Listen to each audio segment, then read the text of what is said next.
আমি জয় দিবসে বঙ্গবন্ধু শেখ মুজিবুর রহমান এবং শহীদ রাষ্ট্রপতি বীরোত্তম জিয়াউর রহমানের নাম বিশেষভাবে স্মরণ করছি। 7ই মার্চ যখন বঙ্গবন্ধু শেখ মুজিবুর রহমান ভাষণ দেন ঢাকায়, তারপরে 10ই মার্চ আমরা ফরিদপুরে বিশাল সমাবেশ করি এবং ওইখানে পাকিস্তানের পতাকা পুড়িয়ে বাংলাদেশের পতাকা উত্তোলন করি। আমি এটা সর্বপ্রথম ফরিদপুরের মাটিতে পাকিস্তানের আমলে ফরিদপুরে স্বাধীন বাংলার পতাকা উত্তোলন হয়। তারপরেই মোটামুটি আরবিদের রোশানলে পড়ে যাই।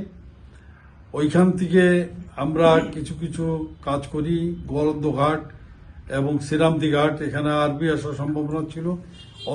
দেশীয় অস্ত্রশস্ত্র সংগ্রহ করে সেখানে প্রতিরোধ করার চেষ্টা করি। যখন সেই প্রতিরোধ ব্যর্থ হয় তখন আমি চলে আসি বোলবাড়ি থেকে জামালউদ্দিন নান্নু সহ আরো কিছু লোকজন নিয়ে আমি চলে যাই কুষ্টিয়ার থেকে আমি চলে যাই চুয়াডাঙ্গা তখন অস্থায়ী রাজধানী ঘোষণা করেছে মেজর উসমান, এবং ওইখানে হেবাট আক্তার MNA ছিল আওয়ামী লীগের, তার নেতৃত্বেই ওখানে কাজ হচ্ছিল।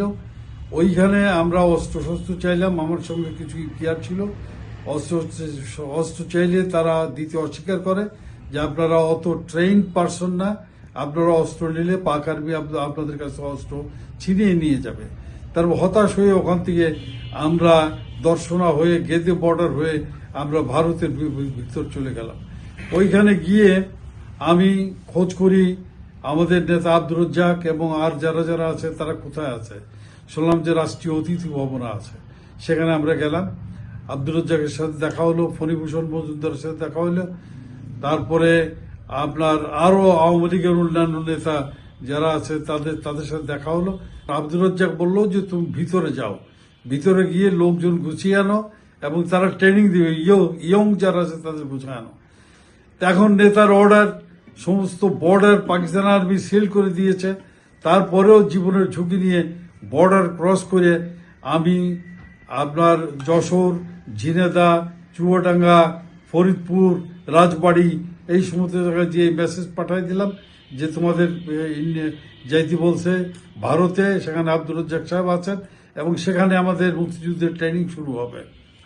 একথার পরে আমরা আবার যাওয়ার পরে যখন আমার খবর হলো যে আমি দেশে আসছি, তখন পাকিস্তানপন্থীরা আমার খবর দিল যে শাহ মোহাম্মদ আবু জাফর অস্ত্রশস্ত্র নিয়ে দেশে আসছে। তখন পাক আর্মি আমাকে বলবাড়িতে আক্রমণ করার জন্য তার প্রস্তুতি নিল। ওই জেনেই মোটামুটি আবার আমি ইন্ডিয়ার দিকে ব্যাক করলাম। হেঁটে আসছি টোটাল ইন্ডিয়ার থেকে বলমারি পর্যন্ত, পা ফুলে গেছে। ওই অবস্থা আমাকে ব্যাক করতে হলো। যাওয়ার সময় অনেক খুন খারাপি, অত্যাচার, লুটপাট, অগ্নিসংযোগ দেখে, মানে যে বিভৎসতা, এটা দেখে আমরা মনে করলাম যে আর তো এই দেশ স্বাধীন করা যায় কিনা। যে তবুও নিরাপদে আমি বর্ডার ক্রস করে আমি ইন্ডিয়া গেলাম। ইন্ডিয়া যাওয়ার পরে কিছু লোক আসলো বাংলাদেশ থেকে, আসার পর ট্রেনিং এর ডেট হলো, সেই ব্যাপারে আমরা ট্রেনিং গেলাম। প্রথম হচ্ছে আমরা আপনার বাগডোগরায় গেলাম, সেখানে পরিবেশটা ভালো ছিল না। তারপর দেরাদুনে গেলাম, যে ভারতের সবচেয়ে আর্মির প্রশিক্ষণ হয় যেখানে, বড় বড় আর্মির, সেখানে গেলাম। সেখান থেকে প্রশিক্ষণে 1 মাস প্রশিক্ষণ নিয়ে আমরা কলকাতায় আসলাম। কলকাতা থেকে আমরা বাংলাদেশের ভিতর প্রবেশ করলাম এবং সেই সময় যে কাহিনী আমরা